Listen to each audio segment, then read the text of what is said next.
suddenly started thinking when I retired, what can I do if I don't drive? Because it's a very cut-off village. How will I get my shopping? I want to stay independent. Because the shop was shutting, we needed to do something, and maybe we'd have the energy to open a shop ourselves. Well, the shop was so important to the village, and everyone got totally behind opening that, starting something for ourselves, and I just wanted to help in any way I could. It's such a good idea for the village.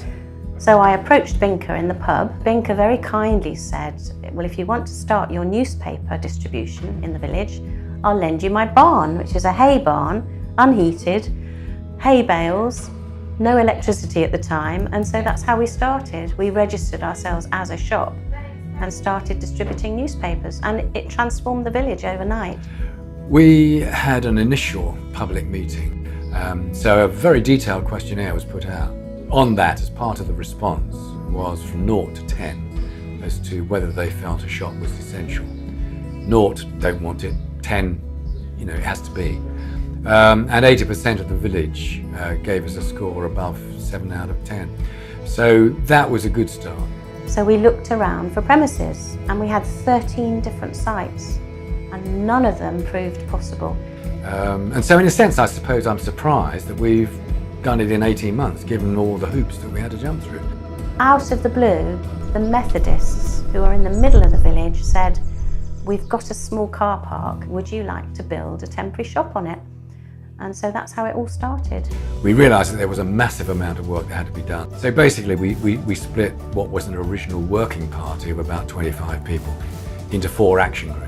We came up with a fundraising strategy August last year, and we researched which fund grant givers were available within our time frame. The ones that were successful were Prince's Countryside Fund, supported by the People's Postcode Lottery. We were granted £10,000 by them and £18,000 over 3 years to support our shop manager's salary. Well, I wanted to get involved in a new project. I thought it was the right thing for me to do at my age. I thought it was a nice challenge, and I'm glad I did it.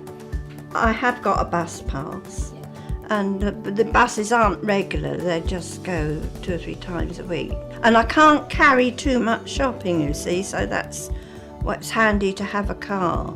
So the shop down here is a blessing. Yeah, the biggest challenge we had is to try and keep all the customers happy with the products that they want us to stock. We try to get as much local as possible. Most of our stuff does come from Devon, but we're trying to introduce as much as we can that is local. It's a warm village, and we lost our heart when the shop shut. People stopped walking up and down the road to meet each other, and it's definitely put the heart back in the village. Personally, I'm not so dependent on my family, I can go down to the shop and get the things that I need, and that's lovely. And it gets me out, you see, not sort of stuck indoors, and keep my legs going. And I've got a rollator, and I speed along like anything on my rollator.